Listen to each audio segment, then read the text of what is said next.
तो यहाँ पे सबसे पहले एक नाम लिख रहा हूं मैं, जो आपने हो सकता है कई बार सुना हुआ है ना। तो एक टर्म अपन ने यहाँ पे यूज करा है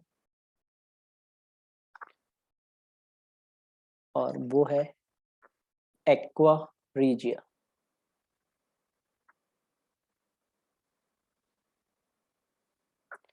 ठीक है, एक्वा रीजिया। तो एक्वा रीजिया क्या है? तो सिंपल सा ये एक मिक्सचर है यार, सॉल्यूशन है नाइट्रिक एसिड, ठीक है, कंसंट्रेटेड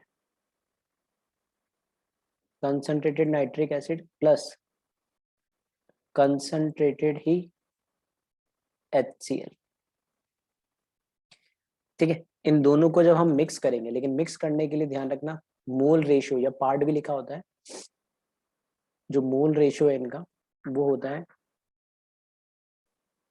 या फिर अपन ऐसे लिख दे 1 मोल आपको या 1 पार्ट आपको किसका यूज करना है, HNO3 का, और 3 मोल या 3 पार्ट आपको किसके यूज करना है, HCl के।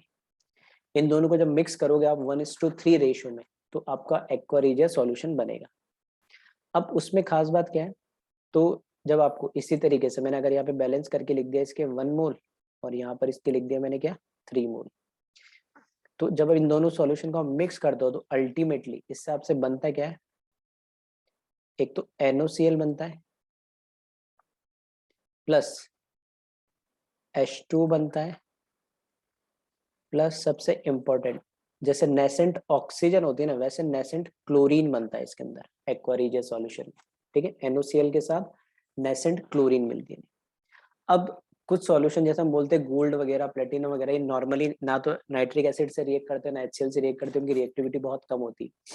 बट जैसे एक्वा रीजिया में डालते हैं हम, है ना, तो एक्वा रीजिया में डालते ही रिएक्शन आगे इनकी होने लगती है। नहीं, क्यों होने लगती है? तो उसका रीजन क्या है? फॉर एग्जाम्पल जैसे हमने बोला गोल्ड है AU, ये क्या करेगा, 3 नेसेंट क्लोरीन के साथ रिएक्ट करके, ठीक है, जो कि एक्वा रीजिया से आपको मिलेगा सॉल्यूशन के अंदर आप डालोगे, तो ये AuCl3 सॉल्युबल सॉल्यूशन बना लेता है ये। ठीक है, और उस एक्वा रीजिया के अंदर ही जो HCl होगा फर्दर उससे रिएक्ट करके अल्टीमेटली कॉम्प्लेक्स बना लेता है AuCl4। ठीक है, तो दो चीज आ गई है, ये जो बना रहा है यहाँ पे ये तो आपका है क्या,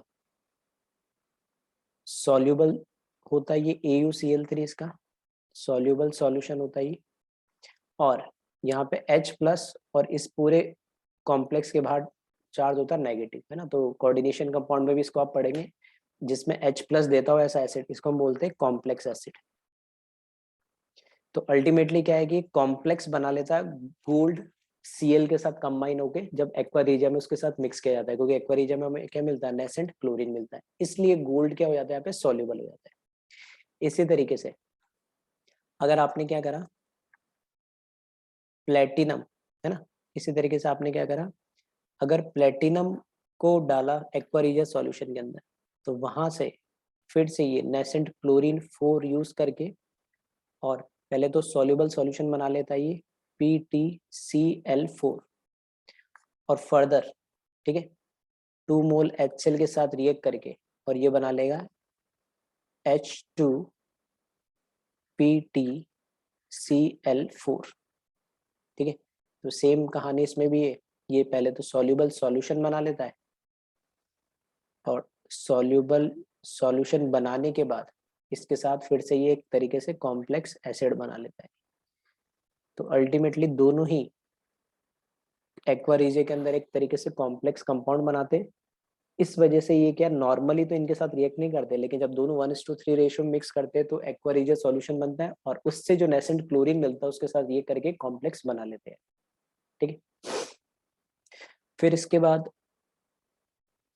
कुछ पॉइंट्स है जो ध्यान रखना इन जनरल आपके यूज होते हैं, जैसे तो एक अपन ने लिखा सिल्वर के बारे में। अच्छा, सिल्वर की आप अगर आप मान लो रिएक्शन करवा दे यहाँ पे एक्वा रीजिया से, है ना, सिल्वर की अगर मान लीजिए आपने रिएक्शन करा दी, तो हम बोलते हैं कि सिल्वर की रिएक्शन एक्वा रीजिया के अंदर नहीं होती। उसका क्या रीजन है? तो सिल्वर की जब आप रिएक्शन करवाएंगे तो नेसेंट क्लोरीन इसमें मिल ही रहा है एक्वा रेजिया से, उसके साथ रिएक्ट करके और ये क्या बना लेता है, AgCl बना लेता है। अब AgCl बना लिया वो तो ठीक है, बट आगे फर्दर रिएक्शन होती ही नहीं है। क्यों नहीं होती?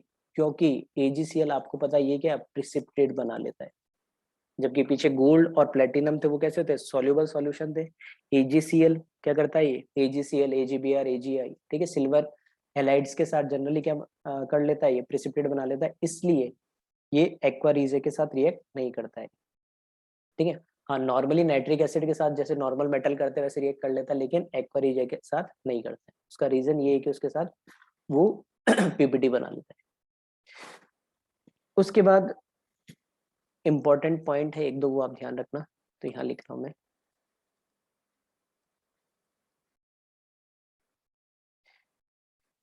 इंपॉर्टेंट पॉइंट क्या है,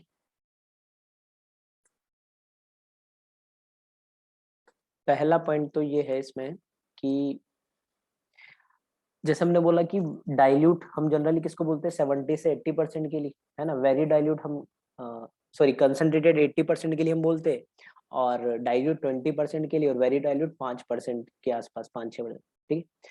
अगर आप ऐसा बोल दे वेरी वेरी डाइल्यूट, मतलब और ज्यादा आपने डाइल्यूट कर दिया, ठीक है, तो very very dilute HNO3 nitric acid की आपने बात करी, इसका मतलब है कि इसका जो कंसंट्रेशन है वो 2% या उससे भी कम ले लिया हमने, बहुत कम। तब इस केस में ये हमने लास्ट क्लास में पढ़ा था कि आप डाइल्यूट लो, वेरी डाइल्यूट लो या कंसंट्रेटेड नाइट्रिक एसिड लो, सभी केसेस में वो कैसा कहलाता है, ऑक्सीडाइजिंग एसिड है। लेकिन बहुत ज्यादा डाइल्यूट आपने कर दिया तब ये क्या बन जाता है, नॉन ऑक्सीडाइजिंग एसिड बन जाता है, ठीक है। बहुत ज्यादा डाइल्यूट करने पे नॉन ऑक्सीडाइजिंग एसिड हो जाता है। और ऑब्वियस सी बात है कि जो एनाइनिक पार्ट है ना, उसका कंसंट्रेशन बहुत ज्यादा कम हो जाएगा। तब इस केस में ये सिर्फ दो ही मेटल के साथ रिएक्ट करता है, एक है मैग्नीशियम और दूसरा है मैंगनीज, ठीक है। ये जब इसके रिएक्शन आप कराओगे वेरी वेरी डाइल्यूट HNO3 के साथ, नाइट्रिक एसिड के साथ, ठीक है, तो उस केस में ये इन दो ही मेटल के साथ रिएक्ट करेगा। मैग्नीशियम क्या बनाएगा आपका, नाइट्रेट, और ऐसा बोल सकते हैं मैग्नीज नाइट्रेट बनाएगा, और साथ में क्या निकालेगा, H2 निकालेगा। बाकी किसी मेटल के साथ ये रिएक्ट नहीं करता है। तो यहाँ पर ये कैसा बिहेव करेगा, नॉन ऑक्सीडाइजिंग एसिड जैसे बिहेव कर रहा है। और कैसे पता लगा, क्योंकि हमें इसका जो बाई प्रोडक्ट है, ठीक है, वो आपको क्या मिल रहा है, आपकी बार H2 मिल रहा है, ठीक है, नाइट्रोजन का कोई आपका प्रोडक्ट नहीं मिल रहा है। इसी तरीके से कुछ मेटल्स है उनको भी आप ध्यान रखना, इन जनरल कभी पूछ लिया जाए। फॉर एग्जांपल जैसे एल्यूमिनियम है, आयरन है, क्रोमियम है Cr, निकल Ni एंड कोबाल्ट CO, ठीक है। ये जो 5 मेटल है, ये हाईली कंसंट्रेटेड नाइट्रिक एसिड आप जब लेंगे, यानी लगभग 70-80% के अराउंड, उसके साथ भी ये रिएक्ट नहीं कर पाते हैं, ठीक है। दे ये जो 5 कंपाउंड है ये इनर्ट्स, ठीक है, इनर्ट मतलब ये रिएक्ट नहीं करेंगे, inert with highly concentrated nitric acid, ठीक है। और हाईली कंसंट्रेटेड का मतलब है कि इनका कंसंट्रेशन 80, 70, 80 या 80 से अबव ही मान लेंगे, ठीक है, अच्छा खासा है। ऐसा क्यों, ड्यू टू फॉर्मेशन ऑफ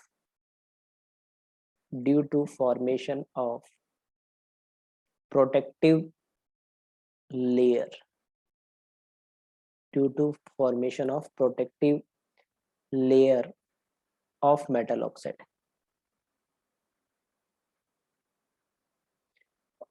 और ऐसा इसलिए होता है क्योंकि आपको पता है कि जब नाइट्रिक एसिड की हम बात करें, है ना, तो नाइट्रिक एसिड की कंसंट्रेटेड जो अपन नाइट्रिक एसिड लेते हैं, हाईली कंसंट्रेटेड या कंसंट्रेटेड ले लें, चलो हाईली लगा देते हैं, अपन ने हाईली लिखा है। तो इस केस में क्या होता है कि जो HNO3 होता है, ठीक है, जो अपन जनरली बोल रहे हैं 70-80% है, ये रूम टेम्परेचर पे, ठीक है, RT मतलब रूम टेम्परेचर पे आपको पता है एक तो NO2 plus H2 plus nascent oxygen इसमें ब्रेक होता है। तो ये नेसेंट ऑक्सीजन जो इसमें निकलती है, जो एक ऑक्सीडाइजिंग एजेंट का काम करता है ना, उसी के साथ ये जो मेटल होते हैं है ना, उन्हीं के साथ क्या होगा, ये मेटल कंबाइन होके, ये जो मेटल कंबाइन होके और इनके क्या बना लेते हैं, ऑक्साइड्स बना लेते हैं, मेटल ऑक्साइड। तो वो जो मेटल ऑक्साइड है वो एक प्रोटेक्टिव लेयर बन जाती है उनके सरफेस पे, और वो प्रोटेक्टिव लेयर बनने की वजह से, ठीक है, वो कंसंट्रेटेड नाइट्रिक एसिड के कंसंट्रेटेड नाइट्रिक एसिड के साथ क्या हो जाते हैं, इनर्ट हो जाते हैं, उसके साथ फर्दर रिएक्शन नहीं करते। ठीक है, तो ये भी कई बार पूछ लिया जाता है, जिसको आप ध्यान रखिएगा। ठीक है, इससे पहले अपन ने, ठीक है, इसमें दो चीज देखी कि एल्यूमिनियम, आयरन, क्रोमियम, निकल एंड कोबाल्ट। ठीक है, ये 5 मेटल जनरली क्या होते हैं, इनर्ट होते हैं कंसंट्रेटेड नाइट्रिक एसिड के साथ, क्योंकि ये नाइट्रिक एसिड में जो नेसेंट ऑक्सीजन निकलती है, वो नेसेंट ऑक्सीजन के साथ कंबाइन होके एल्यूमिनियम क्या बना लेता, एक ऑक्साइड बना लेता, प्रोटेक्टिव लेयर बना लेता है। जैसे एल्यूमिनियम बनाएगा Al2O3, आयरन बना लेता है Fe2O3, Cr बना लेता है Cr2O3, निकल बना लेता है NiO। ठीक है, ऐसे कोबाल्ट बना लेता है CO2O3। तो ये एक ऑक्साइड्स, ये सभी ऑक्साइड बना लेते हो प्रोटेक्टिव लेयर की। ठीक है, ये अपन ने बोला था। फिर जैसे अपन ने मेटल सॉरी नाइट्रिक एसिड की रिएक्शन हमने करवाई है, ठीक है, नाइट्रिक एसिड की रिएक्शन हमने जैसे करवाई थी मेटल के साथ, वैसे नॉन मेटल और मेटेलॉइड्स, ठीक है, उनके साथ भी रिएक्शन होती है, तो उनको भी हम एक जनरल ट्रेंड में लिखते हैं। तो वही लिख रहा हूं मैं नेक्स्ट। यहाँ पे हमने लिखा है रिएक्शन ऑफ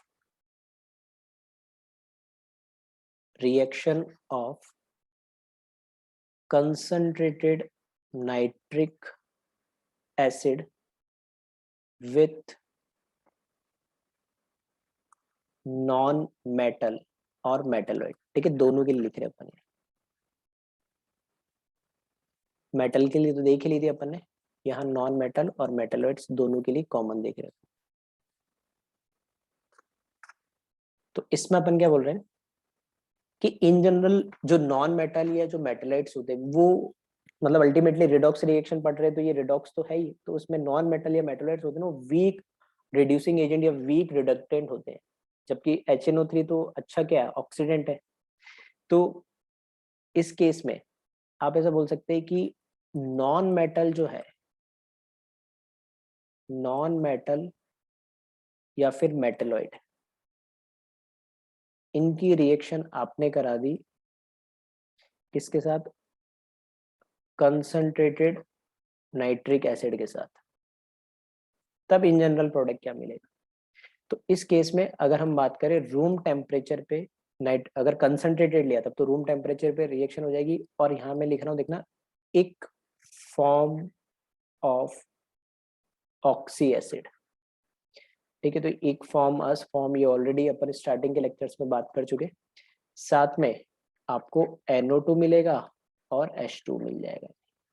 ठीक है, जो भी आपने नॉन मेटल या मेटलॉइड लिया उसका एक फॉर्म। ठीक है, अभी एग्जांपल भी लिखूंगा तो और समझ में आएगा, क्योंकि इस केस में क्या है, यहाँ पे जो नॉन मेटल है, जैसा अभी मैंने बोला कि ये कैसे होते हैं, नॉन मेटल जो आपके होते ही है,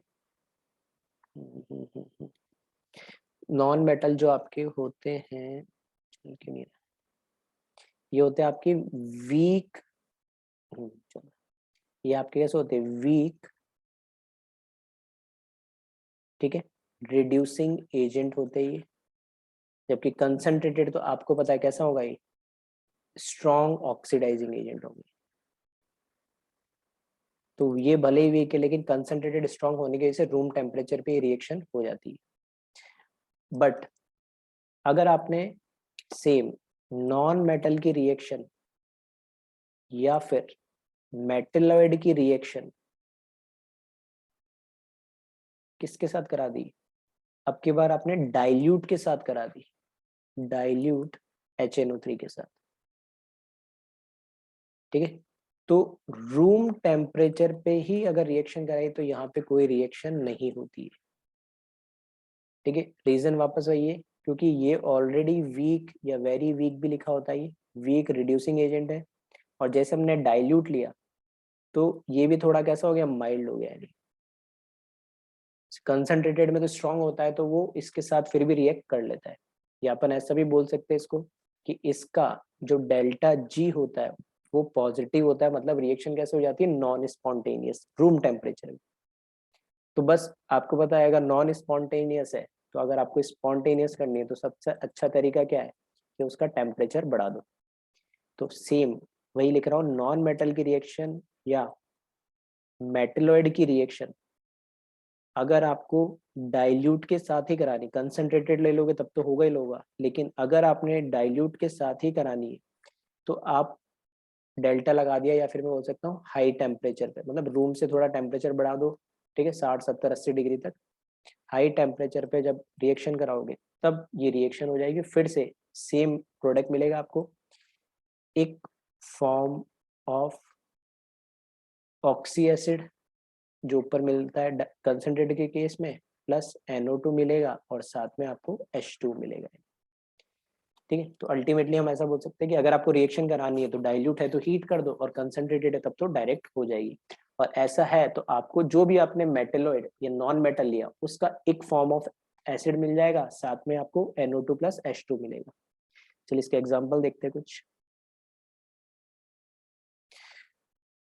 एग्जाम्पल में फर्स्ट लिखा है मैंने, फॉर एग्जाम्पल जैसे अपन ने, चलो बोरोन ही ले लेते हैं ना, ठीक है, बोरोन की रिएक्शन, ठीक है, मैं बैलेंस करके नहीं लिख रहा हूँ, बैलेंस आप कर लेना, कंसंट्रेटेड ही ले रहे और डाइल्यूट लोगे तो आपको हीट करना पड़ेगा।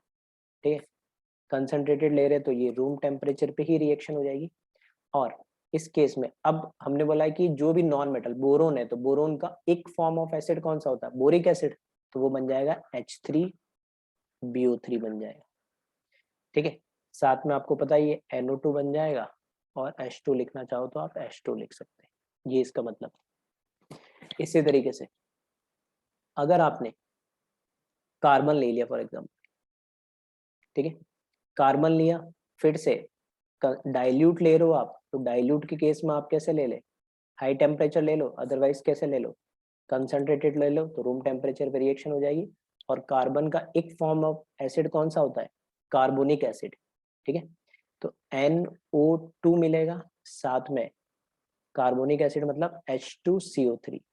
और ये अपन ऑर्गेनिक में भी पढ़ते हैं कि H2CO3 ज्यादा स्टेबल नहीं होता है, तो फर्दर ये ब्रेक हो जाता है किसमें, H2O प्लस CO2। तो हो सकता है कभी रिएक्शन में आपको H2CO3 नजर नहीं आए, लेकिन आपको कौन कौन दिखेगा उसमें, उसमें आपको NO2 दिखेगा, H2 दिखेगा, CO2 दिखेगा, क्योंकि वो H2CO2 H2CO3 से ब्रेक हो गया। ठीक है, लेकिन वो एक फॉर्म ऑफ एसिड है कार्बन का, कार्बोनिक एसिड बोलते हैं। इसी तरीके से अगर आपने फॉर एग्जाम्पल सिलिकॉन ले लिया, सेम कंसंट्रेटेड नाइट्रिक एसिड लिया आपने, तो इसका कौन सा मिल जाएगा आपको, सिलिसिक एसिड मिल जाएगा। और सिलिसिक एसिड का फॉर्मूला आपको पता है H4SiO4 मिल जाएगा। ठीक है, साथ में NO2 प्लस H2 बन जाएगा।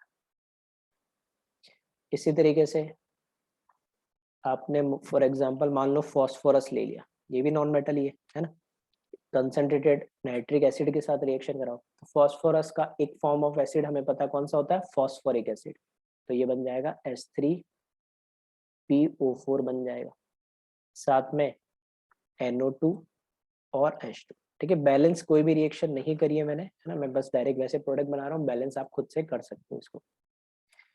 देन फॉस्फोरस की तरह ही हमने क्या ले लिया, सल्फर ले लिया, सल्फर के साथ इसका एक फॉर्म ऑफ ऑक्सी एसिड कौन सा हो जाएगा, सल्फ्यूरिक एसिड, जो कि होता है H2SO4। तो H2SO4 मिल जाएगा, साथ में वापस वही NO2 प्लस H2। इसी तरीके से सल्फर के अलावा फॉर एग्जांपल हेलोजन ही ले लिया, वो भी नॉन मेटल है, और हेलोजन में भी हम जनरली किसकी बात करते हैं, क्लोरीन की, ब्रोमीन की और आयोडीन। ठीक है, क्योंकि फ्लोरीन का तो एक फॉर्म बनेगा ही बनेगा ही नहीं, -1 से ज्यादा वो जाता नहीं है। ठीक है, तो इस केस में आपको क्या मिल जाएगा, यहाँ पे एक फॉर्म कौन सा होता है इसका, HXO3। ठीक है, जैसे HClO3 chloric acid, HBrO3 bromic iodic, इस तरीके से। ठीक है, तो ये आपको मिल जाएगा HXO3 एक फॉर्म एसिड, और ये साथ में NO2 साथ में H2। और हेलोजन के अलावा फॉर एग्जांपल आर्सेनिक ले लिया आपने, ठीक है, यहाँ पे लिख लेना, और लिखना भूल गया मैं, इसकी रिएक्शन नाइट्रिक एसिड के साथ ही करा रहे, ये अगेन नाइट्रिक एसिड के साथ, तो नाइट्रिक आर्सेनिक एसिड होता है इसका एक फॉर्म, तो ये बनेगा आपका H3ASO4, ठीक है, साथ में NO2 और साथ में H2। और एक एग्जांपल और लिख लेते हैं लास्ट, एंटीमनी, ठीक है, Sb, फिर से कंसंट्रेटेड नाइट्रिक एसिड के साथ रिएक्शन कराएंगे, तो एंटीमोनिक एसिड बनता है इसमें भी, तो ये भी H3SbO4 बन जाएगा, साथ में NO2 और H2। तो इसमें तो ऑलमोस्ट सभी रिएक्शन सेम से, बस आपको इतना पता होना चाहिए कि किस एलिमेंट का कौन सा एक फॉर्म होता है, ठीक है। तो काफी सारे तो अपन जब हमने प्रीफिक्सेस करे थे तब मैंने बता दिए थे, कुछ अभी आगे तो ये ध्यान रखिएगा। बोरोन का कार्बोनिक का सॉरी, बोरोन का बोरिक एसिड, कार्बन का carbonic acid, silicic acid, phosphoric acid, sulphuric acid, chloric या हेलिक एसिड इन जनरल बोलते हैं हम, ठीक है। फिर आर्सेनिक एसिड आ गया, फिर ये एंटीमोनिक एसिड आया। तो ये इन जनरल रिएक्शंस होगी नाइट्रिक एसिड के नॉन मेटल या मेटलॉइड के साथ। तो नाइट्रिक एसिड की हमने मेटल के भी साथ देख ली, नॉन मेटल या मेटलॉइड के साथ भी देख ली, ठीक है। तो ये जनरल रिएक्शंस ध्यान रखना। फिर रिडॉक्स के अंदर ही, ठीक है, कुछ इंपॉर्टेंट रिएक्शंस है वो भी देख लेते हैं, क्योंकि रिडॉक्स का ही पार्ट है, हमें पता है डिसप्रपोर्शनेशन रिएक्शन। तो यहाँ लिखा मैंने डिसप्रपोर्शनेशन रिएक्शन। अब डिसप्रपोर्शनेशन रिएक्शन क्या है, आपको पता ही है कि एक ही एलिमेंट अपने एक हायर ऑक्सीडेशन स्टेट में चले जाए और एक अपने लोअर ऑक्सीडेशन स्टेट में चले जाए प्रोडक्ट में, तो ऐसे रिएक्शन को हम क्या बोलते हैं, डिसप्रपोर्शनेशन रिएक्शन। इसको भी अपन अलग अलग कैटेगरी में डिवाइड कर देते हैं। जैसे केस 1 में एक आपको समझ में आएगा किस टाइप की रिएक्शन ली अपन। इसके अंदर क्या है, केस 1 में हमने फॉर एग्जांपल जैसे हमने कोई मिक्स्ड ऑक्साइड ले लिया है, क्या मतलब है अभी समझ में आएगा इसका भी, या फिर हमने एनहाइड्राइड फॉर्म ले लिया उसका, ठीक है। और इसको ऐसे भी बोला जाता है विथ अनकॉमन ऑक्सीडेशन स्टेट,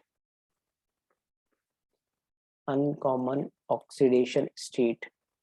जब इसकी रिएक्शन आप वाटर के साथ कराओगे, ठीक है, तो आपको कैसी रिएक्शन मिलेगी, डिसप्रपोर्शनेशन रिएक्शन मिलेगी।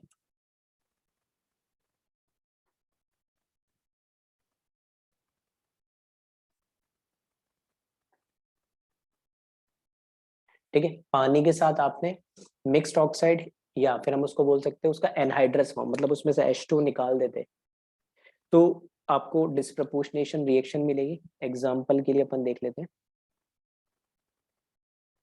जैसे फर्स्ट लिखा मैंने NO2, जब इसकी रिएक्शन आप H2 वाटर के साथ कराओगे तो ये डिसप्रपोर्शनेशन रिएक्शन देगा, और एक हायर ऑक्सीडेशन स्टेट वाला और एक लोअर ऑक्सीडेशन स्टेट वाला प्रोडक्ट बनाएगा। तो यहाँ आप देख सकते हैं कि इसके अंदर NO2 में हमें पता है ऑक्सीडेशन स्टेट कितना है, +4, HNO3 में कितना होता है, +5, और HNO2 में कितना होता है, +3। तो नाइट्रोजन अपने हायर ऑक्सीडेशन स्टेट में भी जा रहा है +5, और अपने लोअर ऑक्सीडेशन स्टेट में भी जा रहा है, ठीक है। तो ऐसी रिएक्शन ये डिसप्रपोर्शनेशन। अब मिक्स्ड ऑक्साइड का मतलब क्या है कि जब इसका हाइड्रोलाइसिस कर रहा हम, ठीक है, पानी के साथ रिएक्शन करा रहे हैं, तो मतलब इसका मतलब है कि जब HNO3 में से भी आप H2 निकाल दो और HNO2 में से भी आप H2 निकालोगे, तो ये NO2 जो बन रहा है ना, क्योंकि अनकॉमन ऑक्सीडेशन स्टेट क्यों बोला हमने, क्योंकि हमें पता है नाइट्रोजन की क्या होती है, या तो हम बोलेंगे +3 या +5 ऑक्सीडेशन स्टेट होती, तो +4 तो इसके लिए एक तरीके से क्या अनकॉमन ऑक्सीडेशन स्टेट। और इसका रिवर्स कि आप इसमें से क्या करें, इसका एनहाइड्रस फॉर्म का मतलब क्या है, इसमें से H2 निकाल दे या इसमें से H2 निकाल दे, तो वो उसका क्या बनेगा, फर्दर ऑक्साइड बनेगा। तो ज्यादा आप ऐसे आप याद रखेंगे, अनकॉमन ऑक्सीडेशन स्टेट मतलब जो उस एलिमेंट की उस ग्रुप में होती है उसके अलावा ऑक्सीडेशन स्टेट है, तो एक हायर और लोअर में जाके वो कन्वर्ट हो जाता है। इसी तरीके से चलो एक आधा एग्जांपल और देखते हैं। जैसे मैंने लिख दिया, ठीक है, बैलेंस करके नहीं लिखा है मैंने, बैलेंस कोई से नहीं कर रही रिएक्शन, सिर्फ डायरेक्ट लिख रहा हूँ मैं। HClO2 लिख दिया मैंने। जब इसकी रिएक्शन आप वाटर के साथ कराओगे, ठीक है, तो यहां से एक तो मिल जाएगा आपको HClO3 और एक मिल जाएगा आपको HClO2। यहाँ पे हम देखेंगे क्लोरीन पे फिर से ऑक्सीडेशन स्टेट क्या है, +4, जबकि हमें पता है क्लोरीन पे क्या है, जैसे 1 3 5 7 ये ऑक्सीडेशन स्टेट होती है इसके ग्रुप की, लेकिन यहाँ पे हमें क्या दे रही है, फिर से अनकॉमन ऑक्सीडेशन स्टेट +4, तो एक इससे ज्यादा +5 आ गई यहाँ पे क्लोरिक एसिड की, और ये क्लोरस की कितनी आ गई यहाँ पे +3। इस तरीके से डिस्प्रपोर्शनेशन रिएक्शन दे देगा। मान लो इसी का एक और एग्जांपल ले लिया अपन ने, चलो ClO3 ले लिया, फिर से इसकी रिएक्शन आपने वाटर के साथ कराई, तो एक हायर ऑक्सीडेशन स्टेट वाला HClO4 और लोअर वाला HClO3, ठीक है, अनकॉमन ऑक्सीडेशन स्टेट। तो यहाँ हमें पता है क्लोरीन की फिर से 6 जो कि होती नहीं है, ऑड नंबर में रहती है इसकी, तो यहाँ पे +7 और यहाँ पर आप बोल सकते हैं +5, तो एक हायर हो रही और एक लोअर हो रही, ठीक है। तो अनकॉमन ऑक्सीडेशन स्टेट वो पानी के साथ रिएक्ट करके डिस्प्रपोर्शनेशन रिएक्शन देगा, एक हायर वाला उससे एग्जैक्ट और एक लोअर वाला है, ठीक है। फिर देखते हैं इसी में केस 2। केस 2 में हम क्या कह रहे हैं, केस 2 में हमने बोला कि अगर आपके पास ऑक्सी एसिड्स दे रखे हैं, ठीक है, तो अगर आपके पास ऑक्सी एसिड दे रखे विथ इंटरमीडिएट ऑक्सीडेशन स्टेट, तो इनको जब आप हीट करेंगे ऐसे एसिड्स को, तो ये डिस्प्रपोर्शनेशन रिएक्शन देंगे, और डिस्प्रपोर्शनेशन रिएक्शन में भी आप देखेंगे तो आपको क्या मिलेगा प्रोडक्ट, एक form of oxy acid plus compound with lower oxidation state, ठीक है।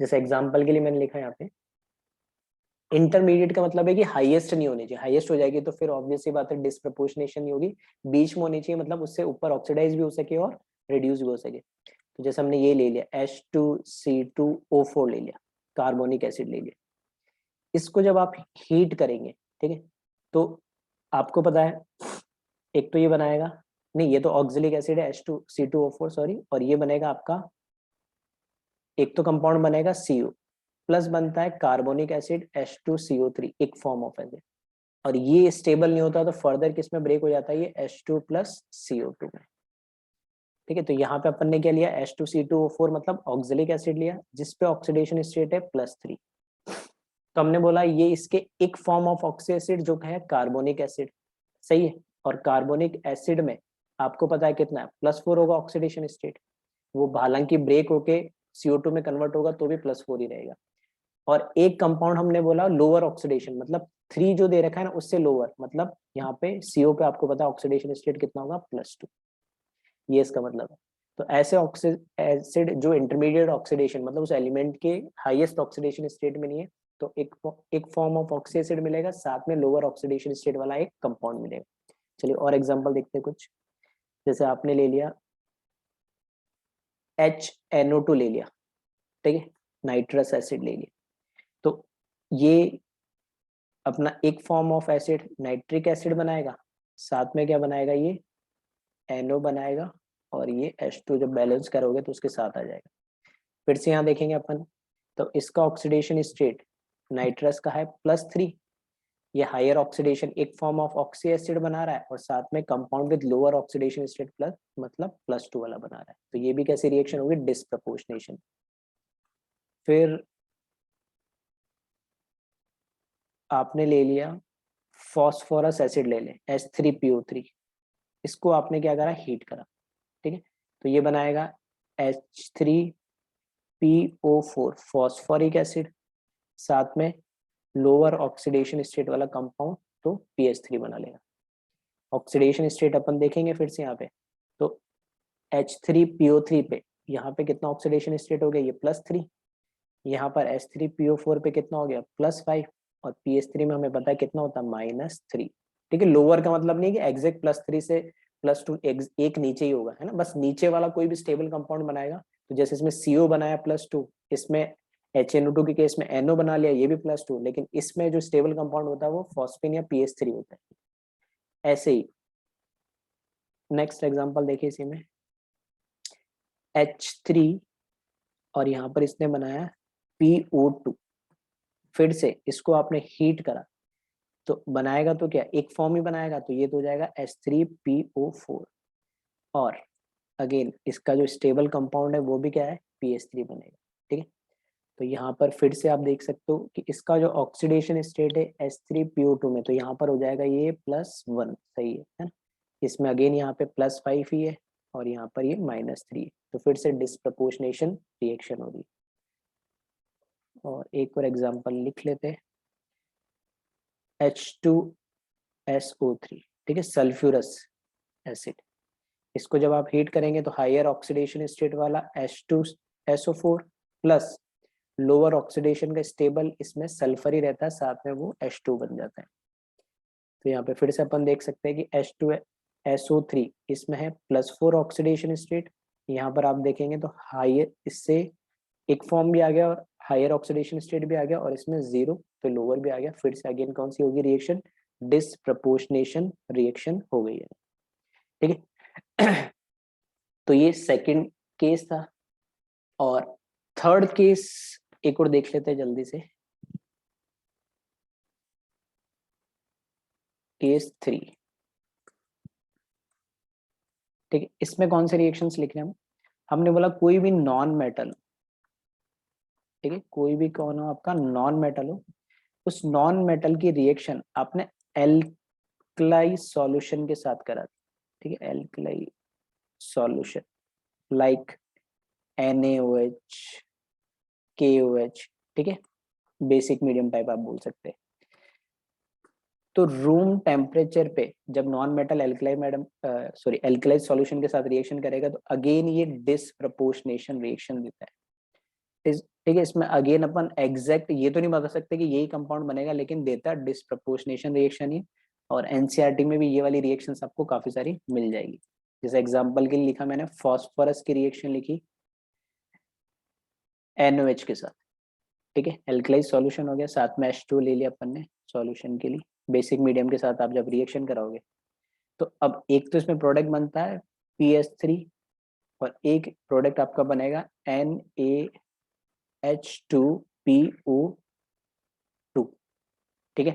तो यहाँ से अपन देख सकते हैं कि फॉस्फोरस का ऑक्सीडेशन स्टेट यहाँ पे 0, यहाँ पे -3, और यहाँ पे NaH2 और ये आ जाएगा आपका +1, ठीक है। तो फिर से ये डिसप्रपोर्शनेशन रिएक्शन होगी। ऐसे ही जब आप सल्फर की रिएक्शन कराएंगे बेसिक मीडियम में, तो यहाँ पे एक तो प्रोडक्ट मिल जाएगा आपको Na2S, ठीक है, मतलब -2 ऑक्सीडेशन स्टेट में, और एक मिल जाएगा आपको Na2 सोडियम थायोसल्फाइड बन जाएगा ये, ठीक है, साथ में वो H2 तो बनेगा ही बनेगा। यहाँ पे भी आप देख सकते हैं 0 ऑक्सीडेशन स्टेट, यहाँ पे -2, और इस केस में यहाँ पे थायो के अंदर +2। ऐसे ही अगर आपने रिएक्शन करवा दी हैलोजन की, ठीक है, अगेन इसमें आपको पता है क्लोरीन या ब्रोमीन या फिर आयोडीन है, इसकी रिएक्शन आपने करा दी लाइक NOH KOH किसी के भी साथ आप करा दें, तो आपको जो प्रोडक्ट मिलेगा वो मिलेगा एक तो KX प्लस एक KXO3, ठीक है। तो यहाँ पर आप देख सकते हैं 0 ऑक्सीडेशन स्टेट है, बेसिक मीडियम में रिएक्शन कराई तो यहाँ पर पोटेशियम +1 होगा तो ये -1 हो जाएगा, और यहाँ पर +5। तो एग्जैक्ट स्पेसिफिक रिएक्शन तो हम नहीं बता सकते, लेकिन हाँ ये जरूर बोल सकते हैं कि इसमें भी जब नॉन मेटल की रिएक्शंस करवाते हैं इस वाले केस में तो कैसी होती है, ये भी डिसप्रपोर्शनेशन रिएक्शन होती है, ठीक है। तो ये ब्रॉडली थोड़ा सा हमने इसको रिएक्शंस ये सब एनसीईआरटी में आपको मिल जाएगी, इन्हीं को अपन ने एक जगह कैटेगराइज करने की कोशिश की है। ठीक है, तो नेक्स्ट लेक्चर में कुछ एक रिएक्शन है वही देखेंगे, उसके बाद अपन हीटिंग इफेक्ट पे आगे बढ़ेंगे। ठीक है, नेक्स्ट टाइप की जो हमारी रिएक्शन है हीटिंग इफेक्ट, वो सबसे इंपॉर्टेंट टाइप की है, उसमें देखेंगे। ठीक है, तो इसको एक बार और आप देख लेना, और कुछ होगा तो आप पूछ लेना। ठीक है, चलिए, थैंक यू क्लास।